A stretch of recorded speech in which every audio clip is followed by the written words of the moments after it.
awesome. Out of what? What were we gonna add? The only one I'd add is Siemens. He was our angler of the year. I know, but it was like it's bass. It was Bass, I know. Yeah. I actually was more bass than it was walleye. He didn't even do the one walleye tournament, right? So Yeah. he had a 9th place at KWO though, with the best walleye angler in the world. Oh yeah. They should sit on Caprizo again. Just sit on that guy. Sit on him. Come on. Been short-handed one way or the other. Andy Hudson, house, what's going on, bro? What's up? Gotta kill off his power. Where they have to change the batteries in my mouse suit, it says. Stop throwing the balls. That's my other mouse. It's not a show if he doesn't throw it something, man. Maybe I should give my mouse some shooters.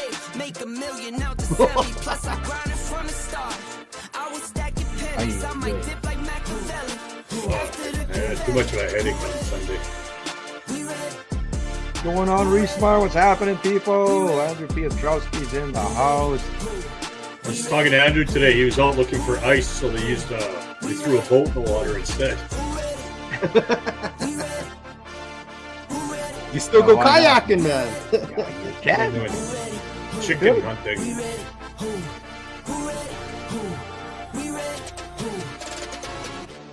All right, what's going on? It's the Castanet Podcast. It is Monday, November 25. We are approaching the end of the year. It's starting now. Big shout out to our Season 8 Hardwater sponsors, Eskimo Ice Fishing Gear, Tech Video Security, Gone Fishing, Team Fui Automotive, and Carlos Cucina. And special shout out to Island Beach Custom Lures. They're still sponsoring the Kids Beast of the Week. They are, man. Beast of the month, every month for the hardwater season. So big shout out there. Nice. Sweet. Going on, everybody. Appreciate you joining us. Carl Guzzi in the house. David Schmidt, you piece of shit. You made me swear right off the bat. Right off the bat, man. 1 minute into the show. Those ladies, for a guy that lives in the basement, probably at his mom and dad's house, he calls us ladies. Hey, Bill, what's going on? Ryan Bray, what's happening, brother? He's gonna light you up now. They're the Tony, man. What's he gonna do? He's kick you with his good foot. Oh God! Oh my God! That means he's gonna stand on his bad foot. Yeah, the Jets killed off that penalty. Monday Night Football, scrap going on the Jet game. But we're gonna talk today.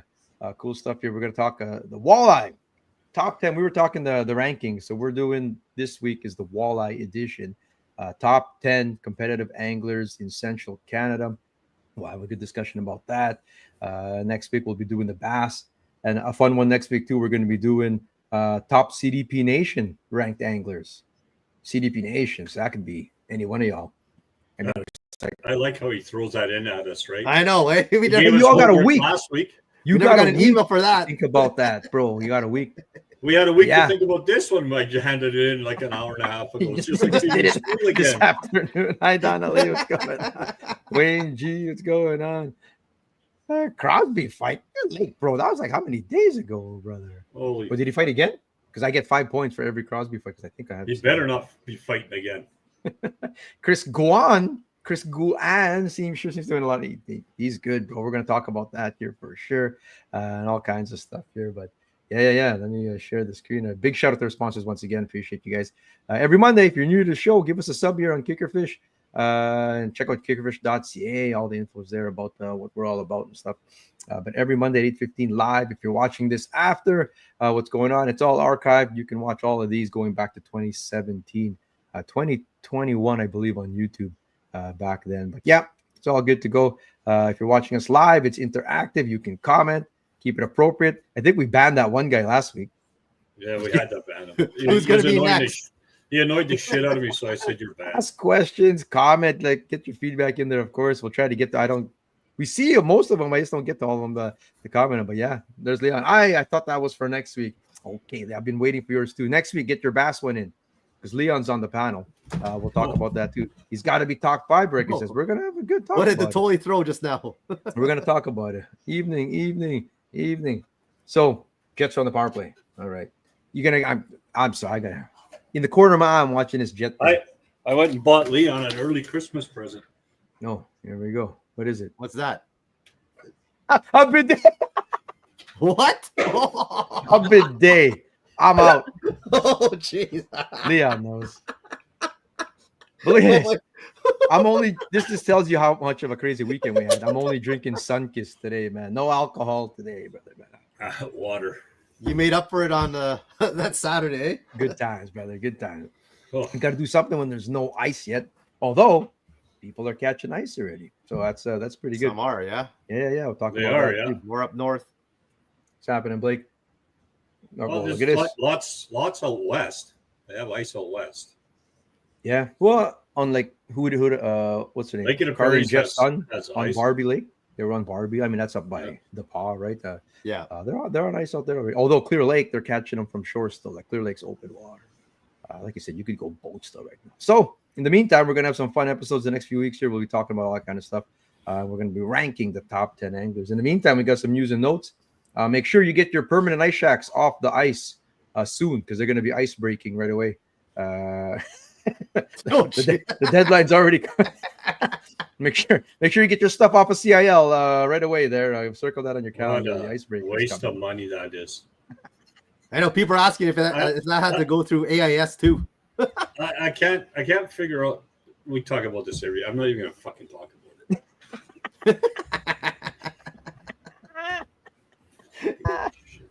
it. It helps though. Has there been like flooding? I guess I don't know. I guess. How's it help? They break the ice and it freezes again. They break it beginning of freaking end of February. Oh, I joke around, but it's like shit. It's not even end of January, and it's like make sure you get your permies off. Like, holy shit, people just built them. They just dragged them out. Already time. They haven't even dragged them out yet. I know. There's no ice even, man. 5 inches at Patterson though, so it's coming. It's coming. Here we go. Kelsey says, "Thanks for saving us a domestic." Oh, jeez. I'm out. 30 inches up by Robin. Cool.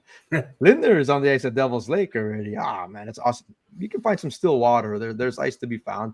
Like we talked last week, we did a whole hour and a bit on safety. Yeah. Be safe there. Shoot that puck. Oh, yes. I just told you 2-1. My thing is delayed, bro. Your phone is so delayed, man. Don't spoil it. Either delayed or yours is early. You're getting outshot like 34-13. Like, oh my god. Well, who scored? I have followed. Nice. I don't have them. If Mike had Waterfront Bar, there would be Two Rivers advertising on it. No. Yeah. Keep going, Alex. Keep going, bro. I want more. I want more. Light them up. The Liners can walk on water. That's for the way. One more note there. I've been getting a lot of messages. This is the series schedule.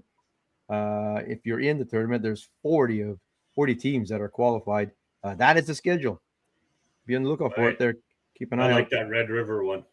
January 12th. Red River only. So there's been questions about the Red River if the ice doesn't start forming soon enough. Are guys going to be allowed to drive on the paved road to get to there? Where do they got to go? One, there'll be ice, though. There will be. Come on. Well, there's going to be ice. We're going to have a polar vortex coming here. But, yeah. No, like we'll have to check. I mean, we'll have Fireman Dave go check under the bridges and drill and whatnot. And if we have to use detours, little goat trails to go off, get up on the road, drive down the main, whatever kind of thing. We'll be based out of Selkirk Park. We'll be safe, of course. But, yeah, a Red River only tournament would be fantastic if we can get that off. We couldn't do it last year because, it was thinner ice there all over the river last year. But polar vortex, baby, let's go. It'll be safety first thing, right? So, yeah. So you just got to bring a few Ys down there and piss them off. It'll get cold fast. Seems like winters are shorter. It's coming, bro. Compared to when we were young. Or when Tony was young. Holy shit, back in the 40s. I'm going to be happy when I see the winters get shorter. I'll be happy with that too, man. Shut the will not be upset with that at all. Like I said, you wusses, man. You need good long winter, bro. Good long winter. It's been a while. Anyway. Wusses, he says. Wusses. Top 10 competitive anglers. We did our rankings last year. I never did put the article up. We had a great episode on it. We had it all combined. So we were doing like just Central Canada. You have to be based in Central Canada. But it was bass, walleye. We even had catfish, honorable mentions on there. Like it was everything. And the ice, it all encompassed everything and just how you did competitively. We broke it up this year with walleye and bass. And then we're going to have CDP Nation. Like I said, next week, we're going to do that too for just whatever, man. People go out there and hit the ice, hit the water. Who's been doing good. A lot of our beast of the weeks, that kind of thing. But this week, we're going to do the walleye edition. And it's Central Canada by Kickerfish definition. It's Saskatchewan, Manitoba, Northwest Ontario. And when we say Northwest Ontario, it's pretty much up to Dryden. There's a whole Northern Ontario trail, Thunder Bay, Sudbury kind of thing. They have their own trail over there. We don't follow or participate so much there. So it sort of stops at Dryden and it goes out to Sask Landing, basically, and all those tournaments in between. So we had a panel, and our panel includes Mike Tottoli, Jeremy Santos. We had Danny Toth and Peter Weidman on the Manitoba side. And we had Doug Kramer and Winston Stockdale on the Saskatchewan side. And yours truly, of course, had his own rankings in there. And you combine all those and we get sort of the points rankings and stuff like that. And we'll have a list. The article will be out on Kickerfish.ca this week. Keep an eye out for that. This right now, we're going to discuss it and sort of talk about this year's past tournaments and see why people ranked people where they did or whatever. What do you guys say? Let's rank them. Let's see. Don't take. But how was the season? Like, how was the season? Like, how was the season? How did you guys see it this year? It was pretty consistent for a few anglers. Like there's one group in Saskatchewan that just absolutely killed it. Like one team, literally one team. If you went through everything and looked at it, that one team destroyed everybody. Over here we had, a couple guys that were doing good no matter where they went. Yeah. So, and it's always been the same people in the top 10, minus 2 or 3. And then there was a couple of surprises that come around. Oh yeah. Well, I mean, I don't know all the tournaments as much as Mike does. So I just based it off the ones I do know or that I've heard about. And I went with if they won one and then how they did in other ones, if they ranked the top 10. That's all I looked at was the top 10 and whoever won one. So the qualifications, it was like the parameters for this was just basically they had to be based in Central Canada. And they just do tournaments wherever, really. If we had a local angler who was killing it on the National Walleye Tour, they'd be in consideration kind of thing. Right? Like Gussie's been ranked in past rankings on Kickerfish rankings, the top, he might be top again kind of thing this year, whatever, right? So that's one of the parameters. Ian Water had a good comment there that we talked about this last year too, where size of field and quality of field make a huge difference in the relative thing. I mean, getting first place on your Tuesday night jackpot out of 10 boats, and first place at Vanity, 142 teams, there's a different weighting thing there too. So I mean, it was easy to see like how many teams were in it, but to put the weight on tournament considering the competitors, that was a little tougher because I mean, you don't know all of them. I know I didn't, so I was just looking for common names that I saw like popping up. But so you don't follow them. Let's talk about that then. Let's you don't follow walleye tournaments closely. I've always been a tournament head. That's what started Kickerfish. Kickerfish in 2014 when I started the website was a tournament tracker. That's what it was called. The old hat didn't even have it. It said like Central Canada Tournament Tracker was what it was all about. I had that article every year in the Hook magazine. Was it 3-4 years? I had that article. Like the rankings were in Kickerfish. In the Hook I had it for 3 years. Yeah. Like that was my whole thing, man. I followed tournaments, professional level, local level. I wanted everyone to get their name in lights if they won a tournament, that kind of thing. I follow all the tournaments, man. And now what? Now we run. Kickerfish is going to run 15 tournaments next year. We just keep growing or whatever the roster. But that's always been my thing. So Santos is saying he doesn't follow. Like, do you follow what? Bass more than you're saying? I follow Bass more, but I mean, it depends who you follow on social media too, right? Because I'll know some because of what some of the guys I follow, what the tournaments they entered. But I'm pretty sure there's a whole bunch of other ones that I don't follow for some reason, whatever, and they're in other tournaments. They're probably other big tournaments. I just don't hear about them. So, and I like it's tough. For me, it was tough to not know all the tournaments, even some local ones. Like I totally forgot about St. Voyageurs, right? At Pine Falls, like. See, that's where we're different, man. Because I follow it, man. If a week goes by, if it's June, May goes by or whatever. Oh yeah, even if I don't hear about it on social media or anything like that, I search out the results because I'm just curious, right?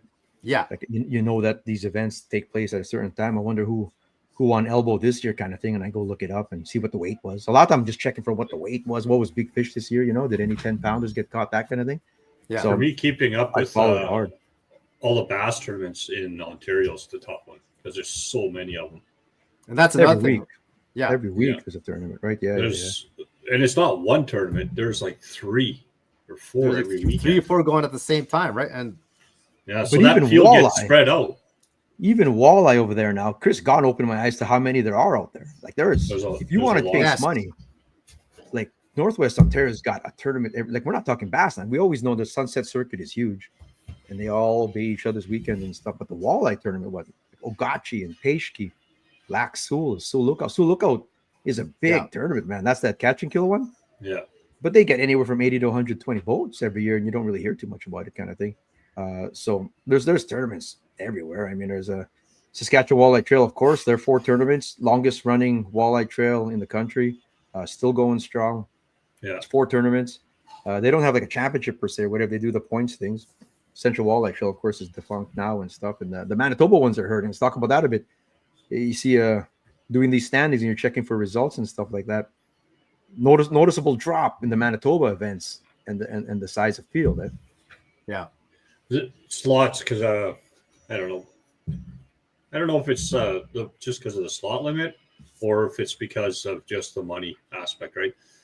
When Central Walleye Trail was around, they always had a big group of people that went to every tournament. The problem now is it's the same core group of guys that are doing all the tournaments, no matter what, if it's catch, boat, or release or not. Yeah. So that definitely hurt. I think the regulations definitely hurt it, though, for sure. It has to be. I mean. Yeah, but I just think a lot of the interest is gone in Manitoba. Catch and kill. Yes, it's a thing, bro. Catch and kill is still a thing. There's no culling. I mean, you decide which ones you're going to kill and stuff like that, and that's that. Yeah, they're it's a thing still, man. Different places. With all the anglers in Manitoba, what's with the decline in entries? And we're talking about that, Steve. Exactly. Steve, of course, is out from Alberta.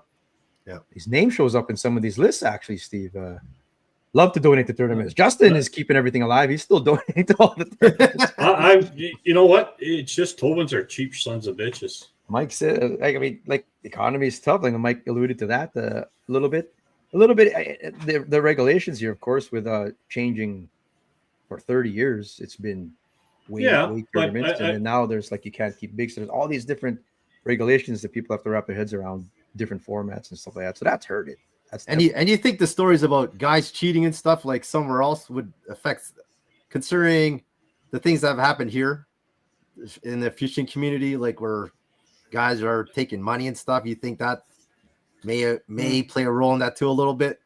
A little bit. It's just some people, a little bad. I think more of the online tournaments. That's what's going to hurt. Yeah. I actually just think it's more the pocketbook aspect of it, because you hold that one on the one day there, freaking how many teams were in there? How many people were fishing it? Yeah, the Red River Walleye Classic, bro. We got to call it by the real name. Christ. Red River Greenback Classic. There you go. I didn't say the right name. 104 boats. Yeah. So I mean, you hold a $60 derby, you're gonna get 104 boats, but average 3 people per boat. Yeah. With 289 anglers in that one, so they'll come out if it's cheap. Yeah, that's like I said, Toba's cheap, man. Why do you think Santos lives here? There you go. Got no choice. You got a choice. You always have a choice. Why, I know. It'll be on the upswing again. I mean, I'm thinking it's going to, if you go by I even listed what the and that's all that even in Saskatchewan. Look at Vanity. Vanity was struggling in their relative thinking. They were struggling to attract teams, but they had to change the rules and stuff. They're down to 142 this year at Vanity, and that's in Saskatchewan, right? And that was like at what? At one point, they were over 200 boats, weren't they? Yeah, Vanity did you Cup. say there's a waiting list or something too back then? Waiting list, yeah. There was a waiting list, yeah, but I just think it's the cost of everything right now. So it's till it levels out. I think you're going to see a decline in some tournaments. Well, premiers at the 70. Last Mountain is the big one. Like that's the biggest one in Canada now. 160 teams. Yeah. Sask Landing 106. Elbow 54. Like that's low, man. They're usually over 120 boats out there. Regina Beach 115. Lake of the Prairies 98. 90. That used to be a waiting list there too, right? Yeah. Saskatchewan Walleye Champion, Selkirk Walleye Championship 58. Like that's a record for us. We're on the way up there. KWO 89 is down. Red Lake 128 teams. Other terms like Ogachi was 62 in Ontario. You know, the Walleye Masters Cup 49. Pine Falls 50. You know, like that's down in Manitoba. It's down. Sioux Lookout 85. So it's like there's a whole bunch of tournaments in between, but you're talking anywhere from 50 to 80, and like those days of 120 with the waiting list has gone down. You guys think they're going to come back, or?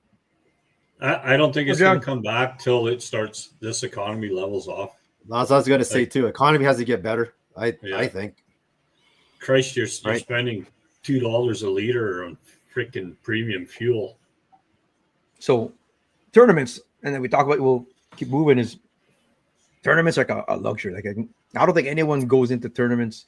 All the tournament anglers watching now, if you've done one or if you've done 1,000, you're not going in there looking like this is not going to be your key to getting rich kind of thing or whatever. I mean, you do it because you love it. It's a luxury, man. It's like gambling. It's a paid vacation. Like it's almost like you're paying for entertainment. I mean, that's what it is. It's like going. Right, it's what it is. Watch a movie or something. You're going to go do a tournament kind of thing. It's entertainment. If you win, or cash any kind of bonus. Yeah, man. The guys are high fiving if guys and gals if like gas is paid. 9th place, perfect. That paid our gas and that's it. And our vendor on Saturday night that paid for that's perfect kind of thing, right? So, but you can even just on the amateur weekend warrior level, you get on a roll.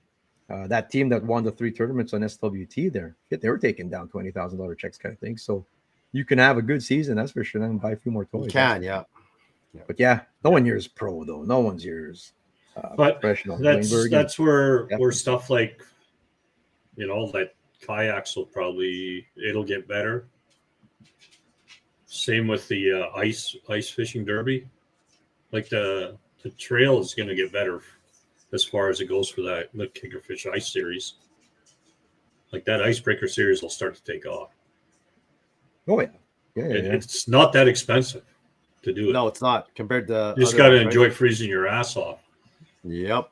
Unless you live at or near the lake, the entry fee is just a fraction of the cost of doing a 2-day tourney with a day or more of pre-fishing. Stuart says that's right. 100%, man. It's definitely not just the entry fee. Oh my god! It's the fuel's the biggest cost. Fuel's the biggest cost. Oh yeah.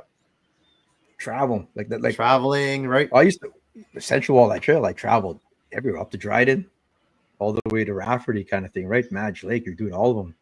We used to run a tournament in Thompson. Couldn't afford to run that number just because Thompson's 7 hours away. Just couldn't afford me and Dino to go up there every fall. But there's cost. So the jackpot. Remember you had that jackpot at Falcon?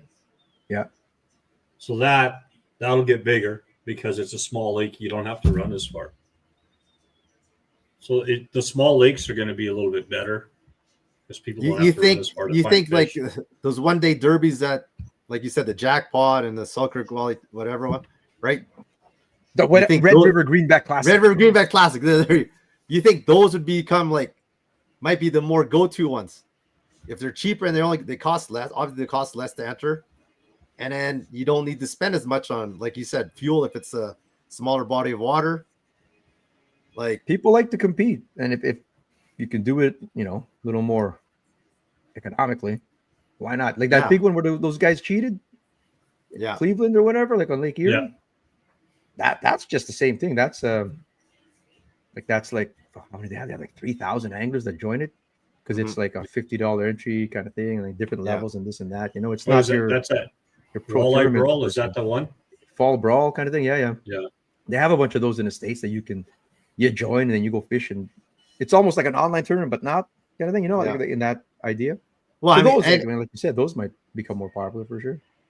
And you got to think, right, with fuel the way it is, if you can fit 2 or 3 other guys on your boat to pay for fuel, man. I mean, if they pay for fuel, if they pay for fuel, if they pay for fucking pay, they don't have to pull a gun out and hold it to their fucking head. I think the program that Kramer puts on needs to catch on in more places. Bringing kids up through the sport is good, but we need heat anchors to catch the bug and go by boat the next year. Yeah, it all helps. Like, that's the whole thing. More new blood needs to get exposed to the competitive fishing. The field is just getting older. Yeah, there's this turnaround. We talked about it last year too, where we saw already there's another generation coming up actually getting into it. That pro-am's cool. I mean, the pro-am is awesome way. Like the Red River Greenback Classic that we're talking about there is a good way to introduce new anglers. But I think a lot of, like, when you're saying that they're getting older, we'll talk about this now as we're moving on to the next segment, is like Santos couldn't find these tournaments, for example. He could, like, I don't know what's going on. I don't see him or whatever. Like, so many tournaments, man, it's like are still run an old way where there's no website. If there is a website, I'm checking, like Vanity, long time running tournament. I go look for the results from last year. The newest results they have is 2020. You have to go to their Facebook page. And Facebook, of course, is all of us old people, really. Like, I mean, like the young people, you got to get on Instagram or TikTok or whatever. You know what I mean? Like that's the different platforms to get out to, or get on TV, that kind of thing. Like, it just doesn't, it's not in the mainstream at all where it used to be. It used to be you go down to the local watering hole, you go down to Payless Fishing Tackle or something, and you would see results on there. See all the signs and everything too, right? Yeah. Those places don't even know it. So the ones that have the youth joining and that kind of stuff are like the towns, right? You go like Russell, or like, you know, like Pinawa had that Lund Mania. Like, you go to Kenora, like it's the youth in the towns that see it. Yeah. Right. And they have their idols locally and that kind of thing or whatever. But you're from the big cities and stuff like that. It's sort of, you don't know. You don't even know that it's going on and stuff like that. So a lot of it, I think, is sort of publicizing or making, like, that was my whole impetus for that Kickerfish, right? It's just that I have to go search for results. I wanted a central database, and it's just hard. It couldn't keep up with it. It's hard. Full-time job. Like, some of them, it's hard to find it. Like, you're looking for an hour trying to figure out where they are. And some of the results, like you said, they're handwritten, and they're all over the place. You really got to look to see where everyone finished in some of them. It's not at really least some of them will put the top 10 down anyway. So that's good. I know. It'd be nice if everyone sort of started, come up and modernize it. Just put it on a little bit. If you're trying to attract a new crowd and stuff like that. The Manitoba High School Ice Fishing Championship, for example, which was a giant success last year, over 800 students over at Balsam Bay, 42 schools. By all accounts, it's going to be 60 plus schools this year. People are asking already how to get in and stuff like that, and I keep forwarding their info. It's like these kids, like, they don't know anything about what tournament was happening on the Red River or Lake Winnipeg. Like, they don't. Like, these people are coming out the Winnipeg Ice Fishing Show, and they don't know who Alex Kessler is. They don't know. No, some of them know who Gussie is, kind of thing, right? But if there was a way to, you keep finding different venues and ways to highlight. Well, and those high school kids would talk, right? They all talk to each other. My students are on their phone. I know, but they're still broadcasting. Hey, I went ice fishing at a tournament, and then that's how they talk to each other, man. Like, just pretty much everything has to be on social media now. Like, black and white or whatever. Yeah, that's the only way it's going to get seen now. Oh well. What are you gonna do? I'll keep looking for results for all the 500 tournaments I go on throughout the summer. not 3 samples. There's lots. I know there's lots, bro. Who are the top Skibbity 10? You're speaking the language at least, bro. Yeah, you're speaking the language. See, now we're getting the kids back into it, man. The Skibbity 10. We're scheduled to find a way to do one of Dino's fish donkey tournaments this summer. I'd enter every single one of those if I could. Those are fun, man. That's what I mean. Like, every level. Like, some people, especially in that tournament crew, they look down on, like, jackpots, or they look down especially on online ones or whatever. But any level of competition, man, it's cool, man. I don't look down at anything. I like competing, kind of thing, right? No, they're fun. They're still fun, right? I mean, hats off to everybody that organizes any event. It's not easy, man. So I think Barecki found a bag of, like, mushrooms or. He's on something tonight, man. No, that's what the kids like. Skibbity ice. But if tournament director sent results to Kickerfish, maybe KF needs to run a tournament standing service. Yeah, and they were for a while. It was just hard to keep up with it, man, and to do it. If they, maybe we'll talk to. We had an unofficial tournament directors association for a while there, and like we were trying to find out ways because numbers are down, or whatever. You're trying to. Heck, is that Marakova? You're up in northern, the northern Alberta tour. Is that still around? Like the Canadian Tire ones and stuff like that? I don't even think those. I don't know because one of the big things was just because I know there was a lot of people that were saying that they have tags for their walleyes and stuff, right? Like you got to purchase a tag or something. Got to get tags. Yeah. So who knows? Maybe northern Alberta. Yeah, but that's not Central Canada. We still don't count them as that. Western, that's Western. They're Western now. Inner standings. I used to follow that trail too. There's 4 tournaments up Edmonton North. I used to follow those for sure. But yeah. Those young guys at LTW that work there in Fishing Hole, they follow everything that's going on. Like the ones who work in the stores, they do ask, and they know who's won the last one, walleye or bass. They follow it. So I mean, the big one is the North. In the North is LLB. So there used to be a trail of 4, if I remember that correctly. When there was trails everywhere, and all the trails were talking and stuff, and it sort of faded. Isn't that Western Walleye Trail? I think that's the one you're talking Western about. Canada. Yeah, Western Canada Walleye WCWT, Trail. It was. Yeah. And then there was a little bit of a kerfuffle in that. What's up, Troy? CPR stuff was pretty cool. Maybe we want to try some tourneys. Yeah, man. I think it does help. I think it's a great way to do it, man. Like you just there's no slot or culling or whatever. Like I mean, it's all catch and release. Some guys want us to go full, so we're going to do 4 tournaments next year, but 3 of them are going to be catch photo release. One of them is a hybrid still. I'm telling you, Aaron did not stop. Aaron's relentless on making it full CPR, but I'm like, my God, all in due time, bro. Where'd you get that sweet hat, bro? Dwayne's asking. Who? You. Who's he asking? Where'd you get that sweet hat? The Tolley. Who's he asking? Dan Tolley. Who's Dan Tolley? Oh, exactly. Shit. Do we score again? What are you talking about? Oh, it's like commercial. Oh, shit. This guy get. Are you still hammered from Saturday night? Yeah, a little bit. That's why I'm drinking Sunkist. Anyway, go over some of the bigger tournaments here. Let's check it out here, and then familiar names, and we'll get to the top 10 that we rank. This was June 1 and 2. Regina Beach is the first one in the Saskatchewan Walleye Trail there. Off to a great start. Bacopoulos and Ricci. Many of you know Louis Bacopoulos, former Central Walleye Trail Angler of the Year, actually. Great start to the year. And then that was it, man. He fell off, bro. Yeah. He was bombing the rest of the way, man. He's usually pretty good, too, but he probably has some other top ones. I'm not sure, whatever. This is the top 20 over there anyway. And you see some of those names here. Adam Crawford that we know. A few of yours showed up in I think Louis had that was the best of his season, and then I think he fell off a roof or something. I'd like to do this tournament, this Regina Beach one. Anything post-spawn walleye is right up my alley, man. This is where you're casting plastics and catching them in 2 feet, 3 feet, 5 feet kind of thing, right? Like, I love that. And they told me, man, if you do this tournament, man, you'd hammer. And they said, like shit. But that'd be the same time as the Falcon Lake jackpot. So we'll see. We'll see if we do it or whatever. But this team over here in 3rd place, though, keep an eye on them. They had a killer season too. Kevin Matiachik and Daryl Dean. So they had a good season over there. I go over to Dryden. This is in June as well. Samsel and Dingwall, no strangers to the top there. They were in 2nd place. Desautel and Calca first. Tony Shirley, Jamie Bruce. There, yeah. So Tony Shirley has a 14th place finish there. Tony was in my top 10. Top 10. Darren Kennedy's over here. That was in Danny Toss top 10 there. So we'll see some names. Well, that was nice to put the last place team up there. Rick. Oh yeah, I went all the way to 33rd just so I can get the Tolley, Grant Colley and the Tolley, and I went all the way. So look at that. Honorable mention. Just trying to fish for an honorable mention, whatever. But look at this name over here: James Hebert, Randy Hebert, 25th place. So first time there.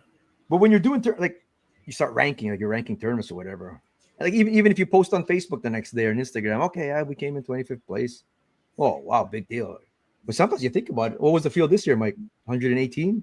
something like that. Yeah, something like that. But what you have to realize is you can fish 7 different lakes there. Oh yeah, it's a big this system. is a massive body of water. I think that besides Lake of the Woods, this is the biggest body of water I fish. Yeah. But it's impressive. Like 25th out of 30 teams, obviously, is just doing the math, right? Not as impressive, but 25th out of 118. And then you start, you're doing something. And that was their first time there, like you said. First time there. Yeah. And then you consider also traveling. Like we talk about it, like if you live, for example, you've lived in Kenora and you only did tournaments 30 minutes from your home and you do well, it's good, but it's your home lake or whatever, right?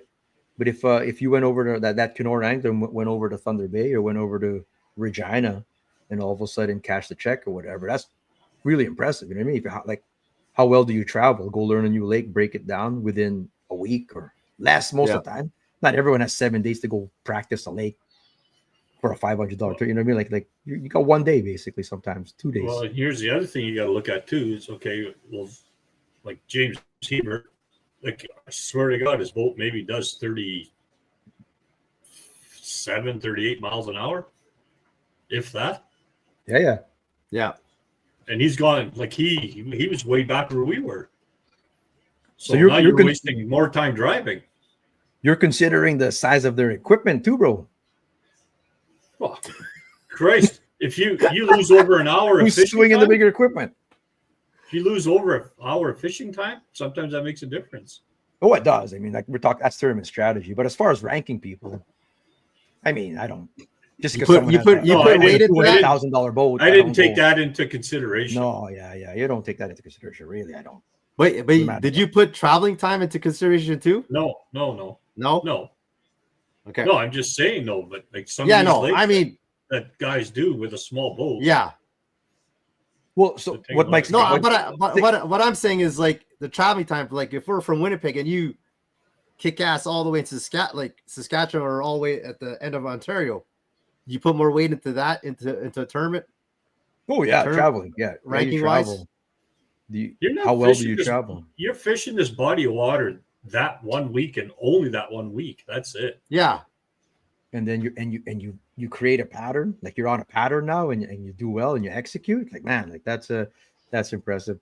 But I think what Mike was getting at there too, like when they're talking about like there's 7 different lakes that you could fish in that system, like how difficult the level of difficulty of fishing a certain water system can factor in too, like if you have a lake that's just one big circle, and there's community spots, and then who does the best? Or is it one that you have, like fishing Lake of the Woods, for example, especially when the whole lake's in play? You're going to go down to Sioux Narrows, you're going to go out to Rush Bay, that kind of, if you're factoring the whole thing, you go down to the States.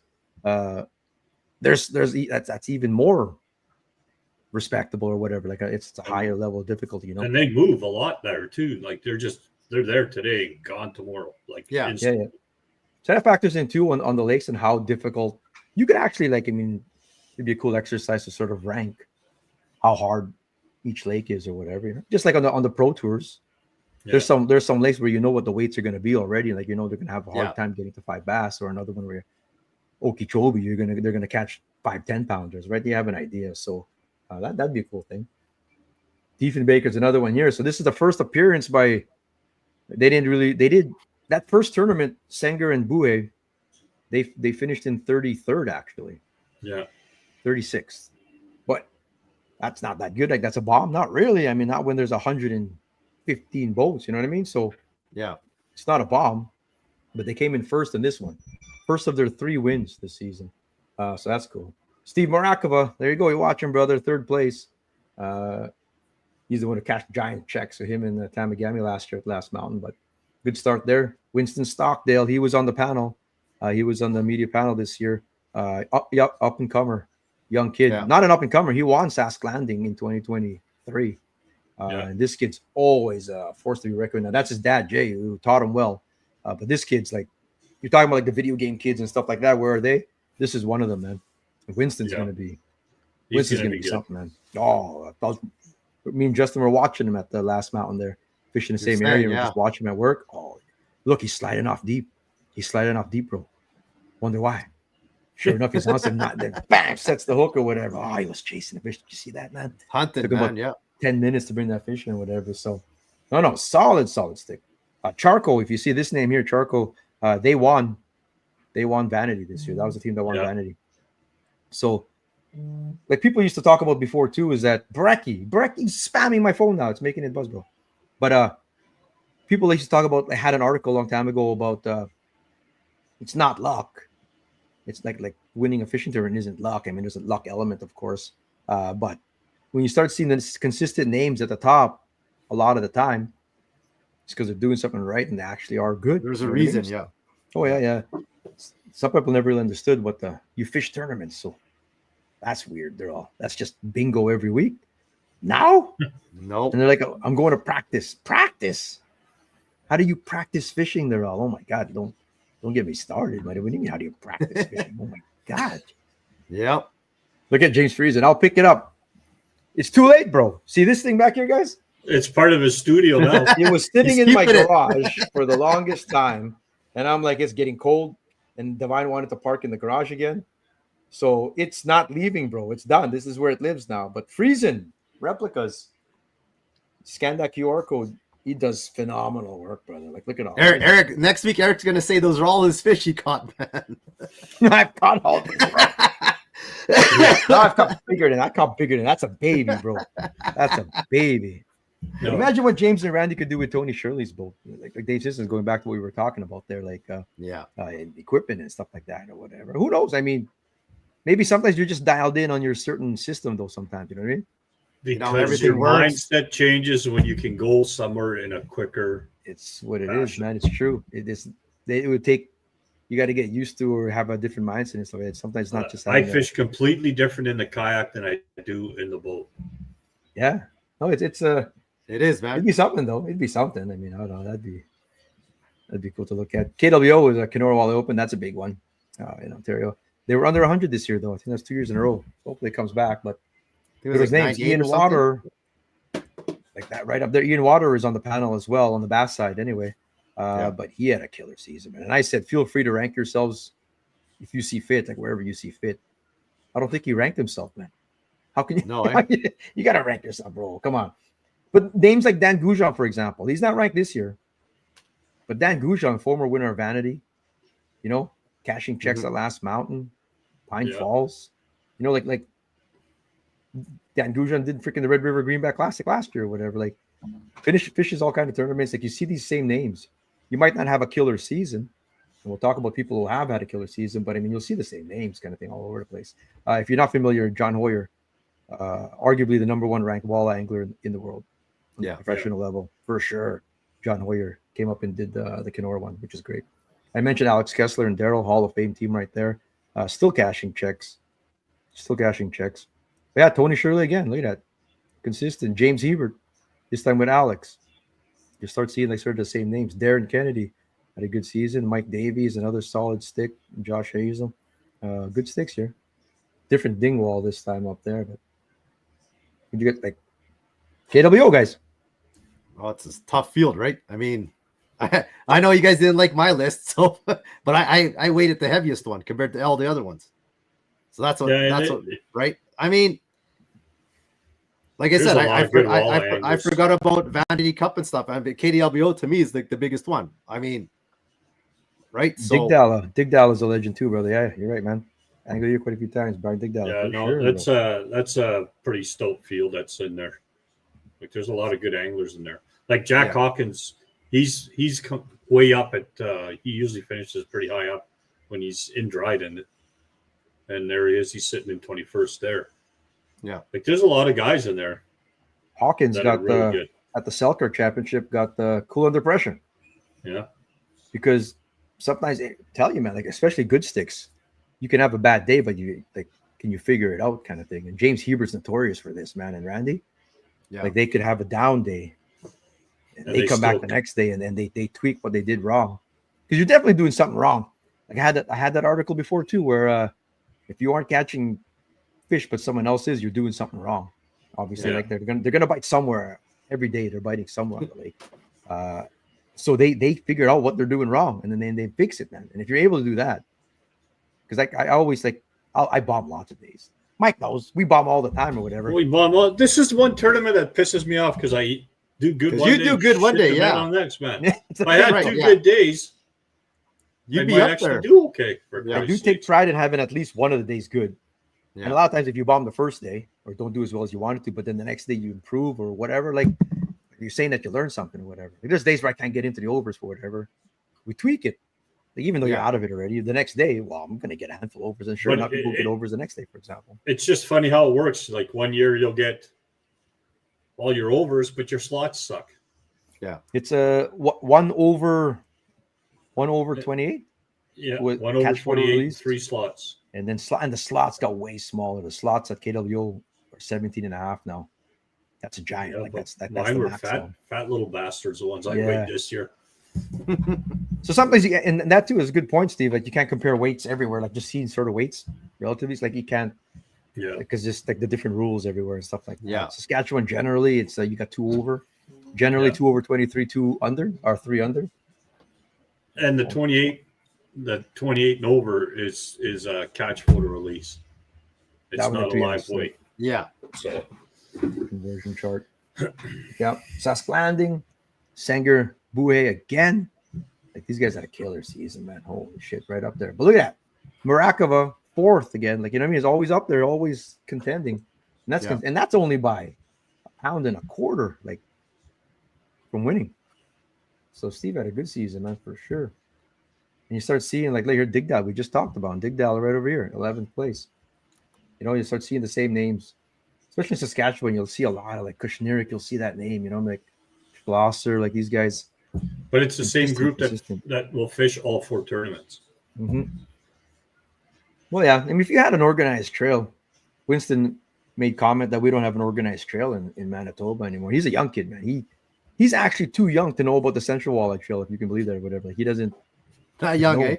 doesn't know about the Central Walleye Trail. Doesn't like you get on. You guys didn't have an organized tour. Well, we did. Pretty much up until COVID started, we had like, and heck, I was Yeah. Angler of the Year, if you'll believe it or not, back when I was good. But I was going to No. mention something about that. So he doesn't know that until now. since I started paying attention, because his name is always in top 15 or so. Some pretty amazing anglers, great man talking as well.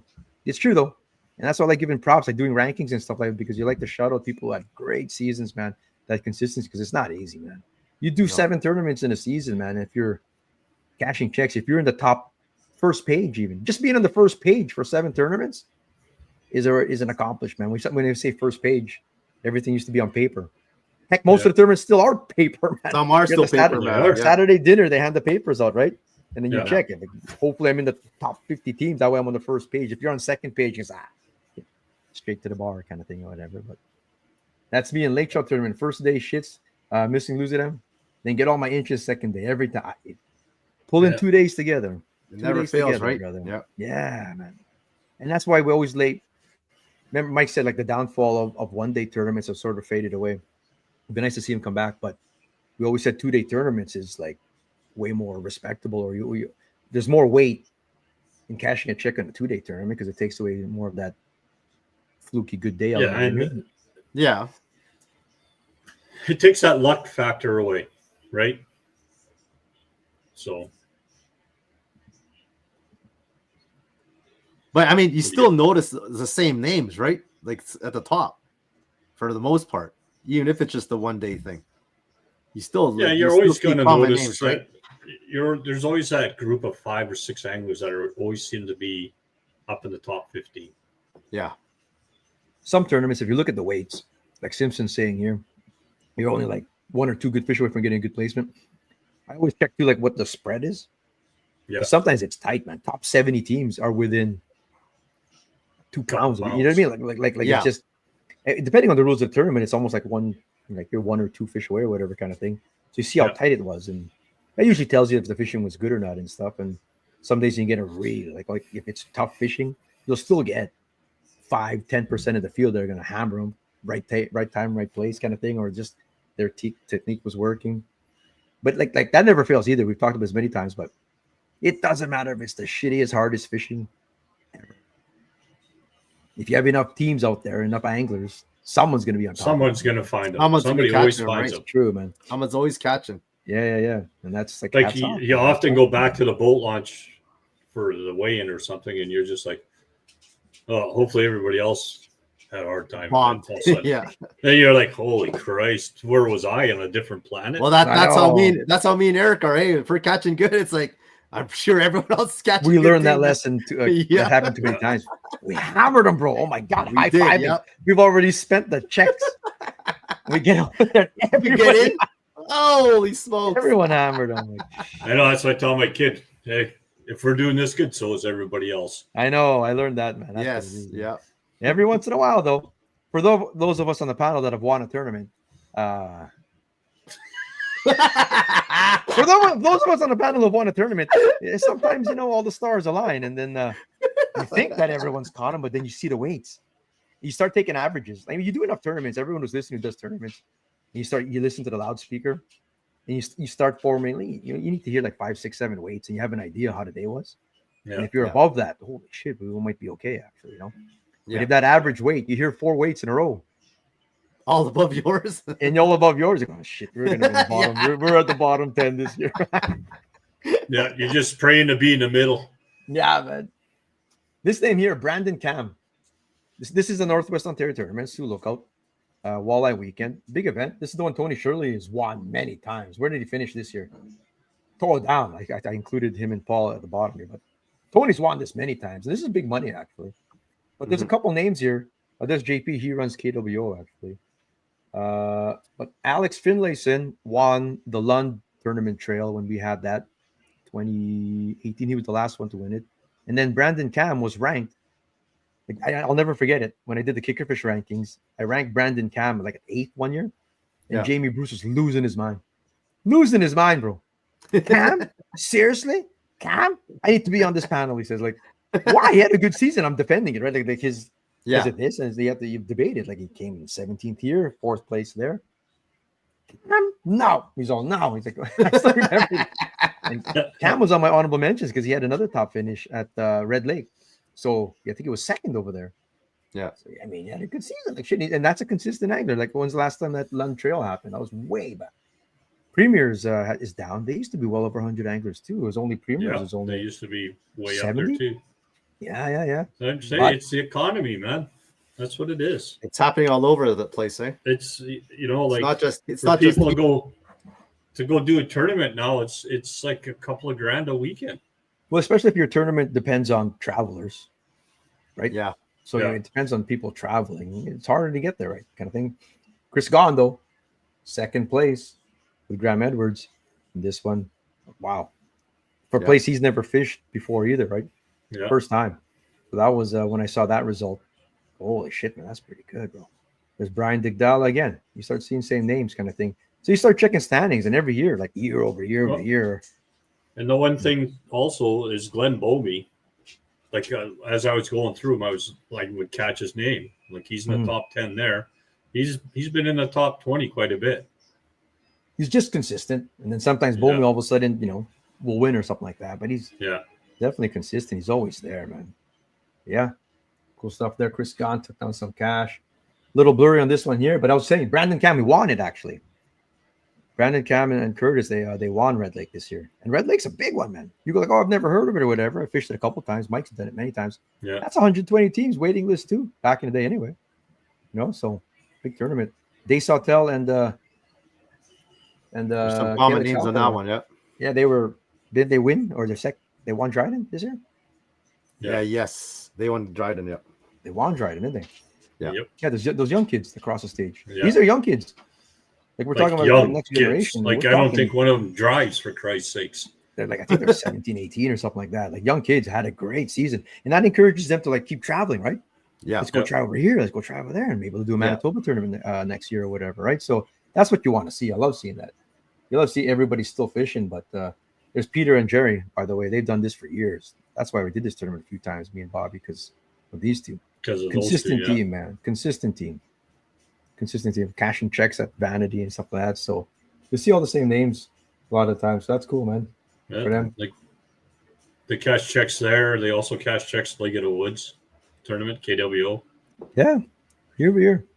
Simpson's still on the fuel. Oh yeah, bro. Like and sometimes you gotta like cost evaluate it do we practice this day or do we make this long run? Because why? That kind of thing, Yeah, I mean, it could easily get out of hand pretty quick, man. Especially if you got a big boat, big meals. Like if you're going out to eat, like the whole thing, man, it could really get ramp up. It can really get up there really quick, man. Last Mountain this year, biggest field in Canada. This is the biggest walleye tournament in the country now. 160 teams this year, 162, I think it was. Yeah. But Sanger and Boué. So you hold a lot of weight. You're beating 159 other teams in a 2-day tournament. Like that's an accomplishment, man. And just crossing 60 pounds right there. Killer day. Killer tournament for those guys. See Johnston and Johnston there. See Tom Johnston has been ranked in the Kickerfish rankings, I think 4 times previously already. Because every year, he's always right there. Like he was ranked 10th one year, 12th the other year. He used to got on to 15 even and stuff like that. Always up there. So then this year, I think at Vanity they were second. Well, we'll see here in a second there. 6th place there. Tom Johnston, I tell you. Branko, Tony Shirley, battling out there at this tournament year. Early greenback run there, so it was harder. Chris Gahn, James Hebert, another top 10, right there. Yeah. So that's that season there. Vanity Cup here. Yeah, Johnston, 2nd place, and Larry at Vanity, 142 teams. So a 2nd and a 6th at tournaments that are 150 plus kind of thing.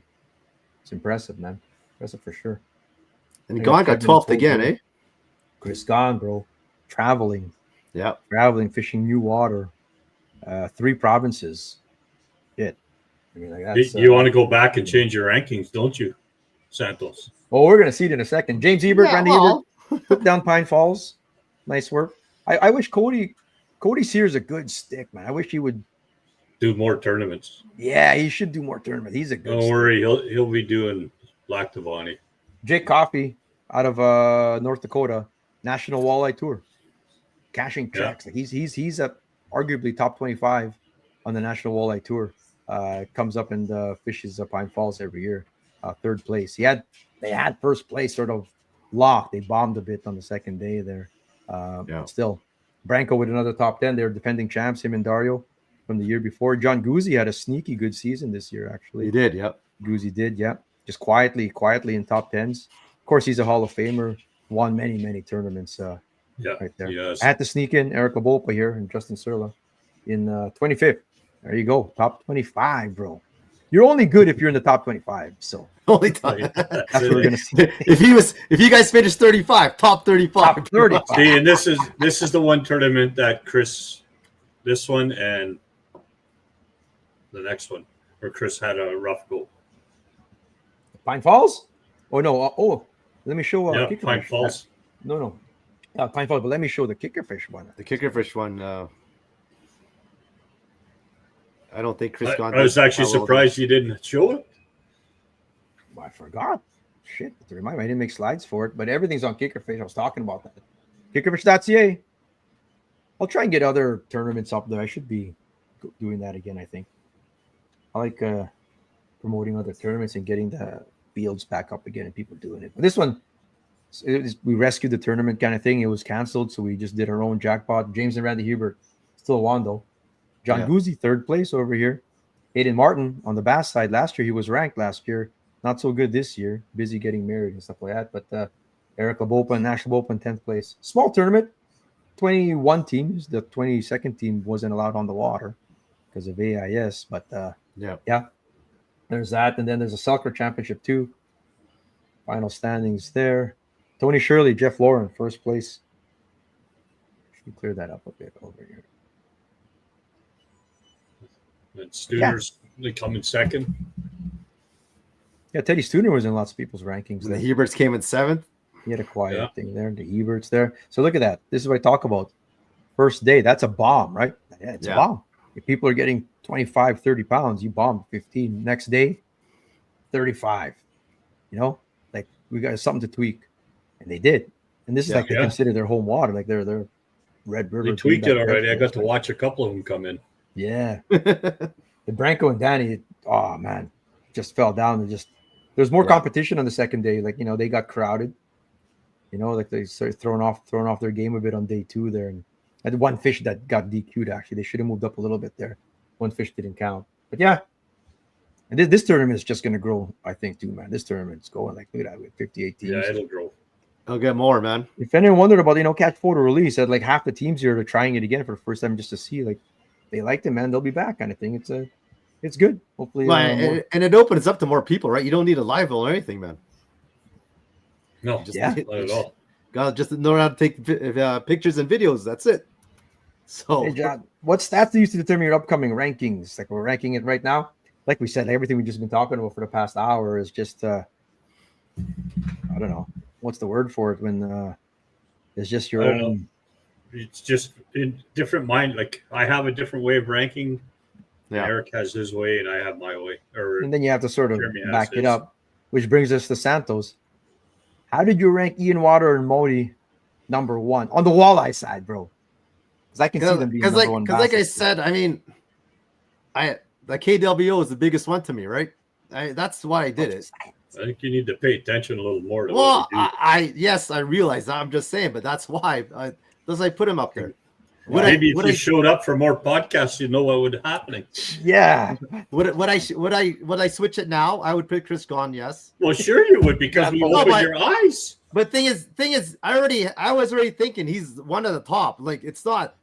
This isn't definite. I mean, he could easily be the number one.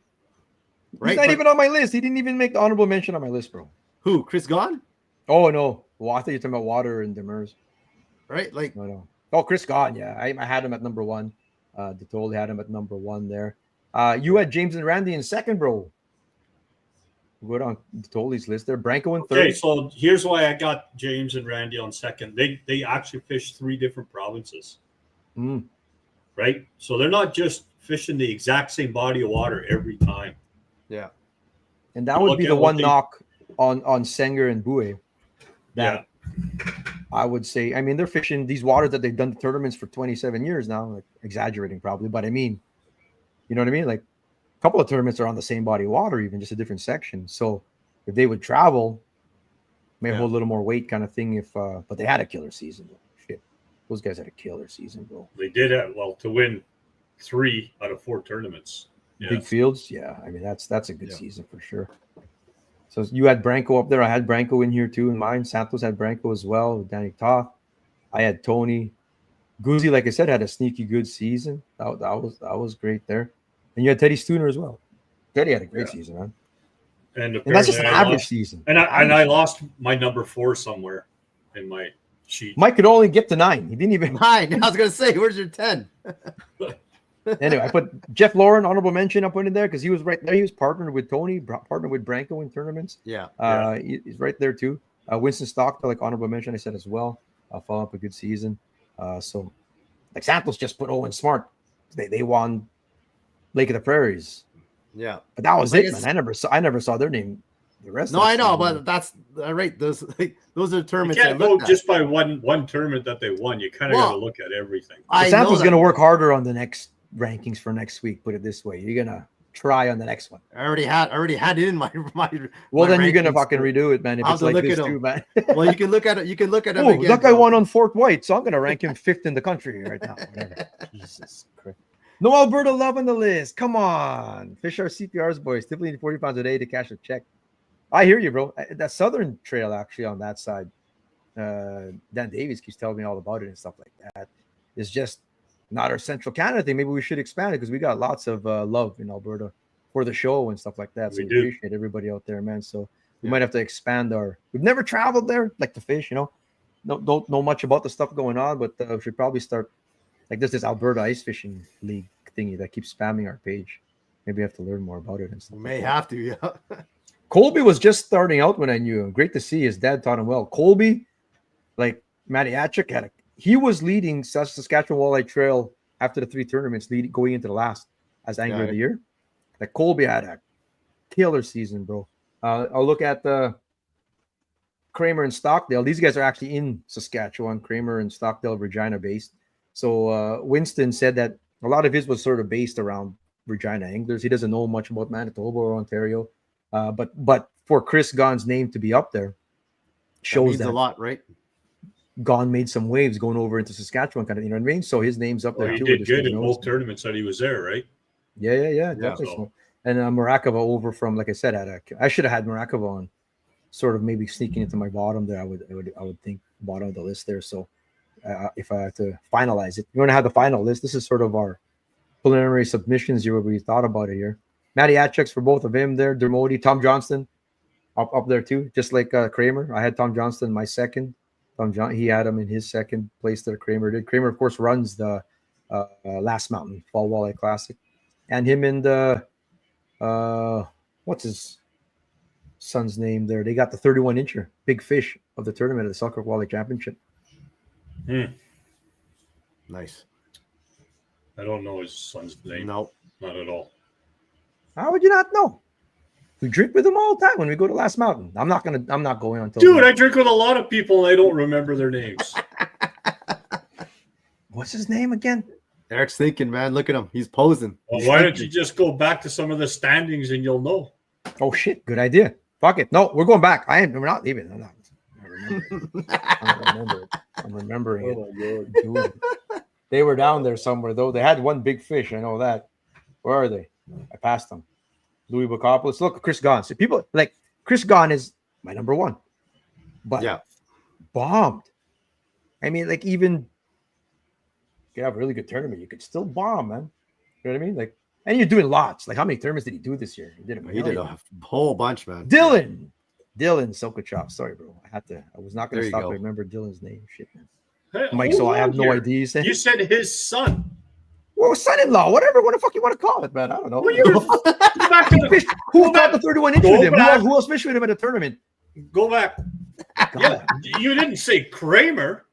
Yeah, I was talking Kramer, man. Like, we were sitting here. We were talking about Tom Johnson. For Christ's sake. No, Kramer runs Last Mountain. I could have told you it was Dylan. Well, that's what I was asking. I'm surprised you didn't know. You're like, who? I couldn't tell you. No wonder I drink. Throw something to Tolly.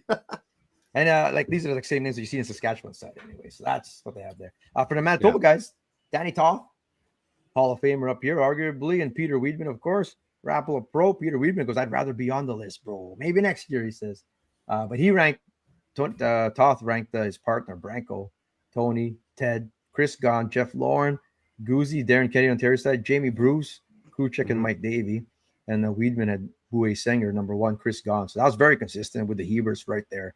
Branko, Tony. See a lot of the same names in people's rankings and stuff, right? Wujek making his list there too. Weedman did. So hats off to everybody that gave us their list there. We're going to have the Bass list next week. So we're going to get Gussie's. Gussie's still in Australia. Jamie Bruce is traveling too. So we're going to get their list there. Yeah, we'll get the list. I think Gussie wants to come on for the show or whatever. So nice. Maybe I'll just scrap mine then for that one. Oh yeah, we were talking top 10s winning a lot. It's finishes for sure. But we talked about, like I said, we talked the whole show about it already. About did you look at your phone, Eric? No way. Why? Oh, don't tell me about the game, bro. I'm podcast here, and I'm actually got on the roll here. We're almost done though. But yeah, this is the team there. This is Sanger and Bue. Killer season for these guys. Whether we rank them first or second here, we'll see. I'm going to accumulate everybody's scores. I believe Santos is going to redo his fucking list there, but and we'll get her done here. Oh, Mike's in here. Look at that. Mike made it in there. He's presenting trophies at least. Mike's in there. So, and Chris Gahn. So do I get to touch first place trophies if I present them?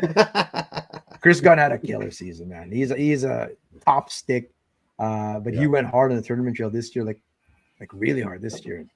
Paid off, man. So killer stuff there. Way to go, Chris Gahn, man. So the article will be out coming up right away. You'll see it on the socials and stuff like that. I'll put the article up on what we decide is the actual top 10 with honorable mentions. You're going to see a lot of those same names, and you'll see the justifications for why. So it'll be interesting to see there. You're looking at it there. You're asking the question there, John. You'll see sort of the justifications on why and why we sort of figure one over the other and stuff like that. And we take the average and all that kind of thing. So yeah, cool stuff there. Quickly here before we go. Beast of the week. That's not so scary. This one's actually a friendly beast there. I would hug this guy. So the other one's like a little ominous, man. This guy says, yeah. Oh, man. We only got two, and it's two contrasts here. We've got Jesse Bellett.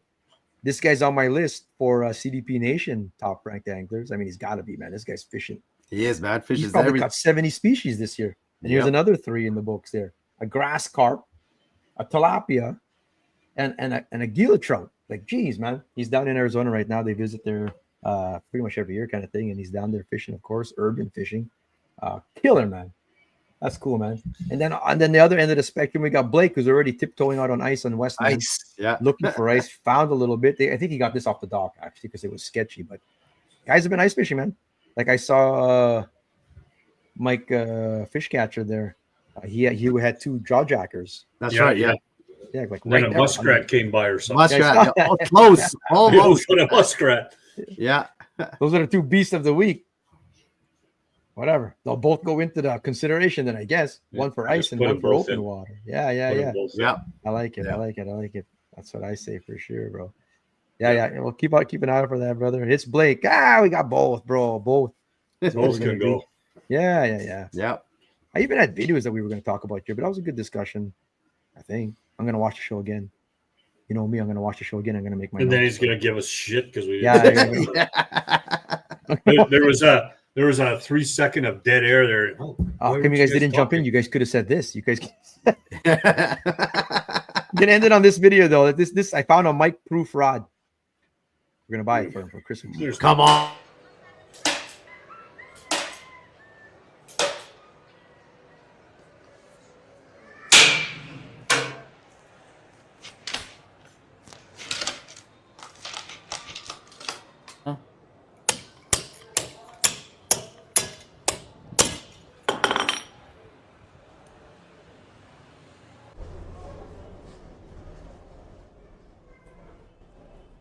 فوق‌العاده است این شو.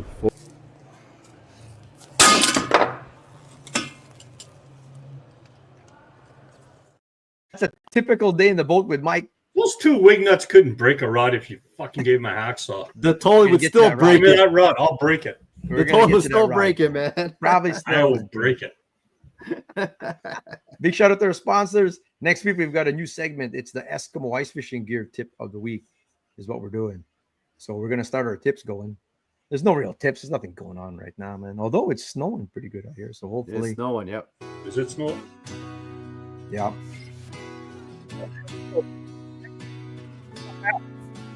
Wait. We'll do the same thing. There you go. Oh, can you hear me again? Repeat it now. Oh, well, next week we're gonna do the bass version of this, and we'll talk more. And if you have any other, if people like digest what we were saying here, and you have more comments, let's bring it up next week. Watch out for that article, and stay safe. Stay safe out there. We'll see you guys there. It is in Iran. rush. That's Payments Don't people, rush bro. Payments people breaking rods out there. What's the best Black Friday sale? I haven't seen. I think if you line up at Cabela's, you get gift cards or something like that. Blue Friday they're talking about now. Whatever Blue Friday. Yeah. Anyway. See y'all next week. Peace out.